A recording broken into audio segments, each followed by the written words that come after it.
Cool, cool. How do I look? Christian. When I saw him walk in, that boy was tall. I guess he was kind of short. Everybody's taller than me. To me, it gave me the feeling that he cared, that he wasn't just there for the money. He actually was there to help out the youth, and for me, he was upfront and super real. So that was probably my first impression. It was difficult for me to find a job before New Door. I would put in a lot of applications. I would go and put my foot forward, and 9 times out of 10, I'd not get a call back. I didn't have much love in my life, so it was hard for me, to really communicate to people. I was sort of a lonely person after school.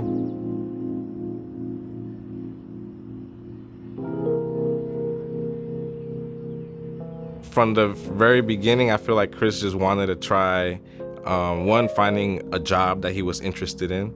So he did tell me he liked working with his hands, and the thing that came to mind was just waterside. Bike shine.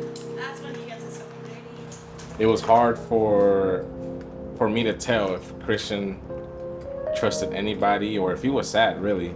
He always came in with a smile. I had no idea that, he was living in the car at that time. I was definitely just kind of slacking off, killing my time so I wouldn't have to think about my problems.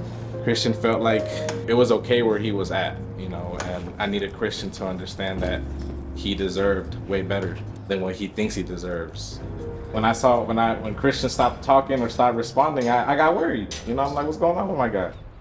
When I stopped losing contact with New Door, I didn't show up for 2 weeks. I was going through a hard time. I was sleeping in my car and couch hopping here and there, friends' houses, and I got rear-ended by some guy in a van not paying attention. I ended up paying for a job that wasn't the right thing, wasting all my money. The little money that I did have was kind of just thrown away, and then I don't know, I kind of had just like, it was too much for me all at once, and I just gave up for a bit. There's definitely those feelings of like, there's no help. There's no one really out there that cares. Life was hitting him hard. So I feel like just like naturally anybody, you kind of just shut down and you're just like, I just don't want to show up no more. But I didn't want to give up on Chris. Twice a week I would reach out like, hey, how you doing? I know you're probably seeing these messages and ignoring me, but just know that it's no hard feelings. Just reach back, come back when you're ready.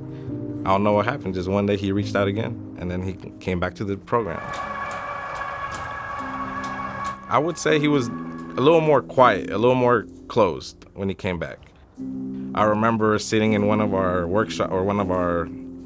offices in the office and just kind of showing Chris, this is what you're doing right now, and just laying flat on the floor. And I just lay down on the floor, and I had Chris kind of sit down on a chair, and I'm pretty sure he's probably thinking like, what the hell is this guy doing? I definitely kind of laughed a bit. It was kind of funny a bit. I was definitely a bit confused. I was desperate. I'm like, how do I get into this? Yeah, I'm sure I look weird laying down here, but I needed him to see like what you were doing, and I just needed him to understand that he needed to get up, and if he didn't know how to get up, that's why he had me. So, we helped each other get up from the floor. Everybody needs to lay down. Everybody got to cry it out. But at one point, you have to get up. Yeah, definitely, having all this bad luck and feeling like, it definitely felt like the world was out to get me. I had a lot of hate. Being able to find people that actually care and feel more as if like a second family, it was really cool. I can actually count on them, It really gave me a sort of confidence, that people are out there that really care. I had got an internship through New Door with Waterside Workshops in Berkeley. And I know that you might not have noticed this, but we paired you up with some of our younger interns early on. I was able to have other interns and kind of be a leader and teach them the things that I have learned. I've seen that leadership carry you forward. You've basically established our Monday crew, the music we listen to, the energy we bring. Hella proud of you. Yeah.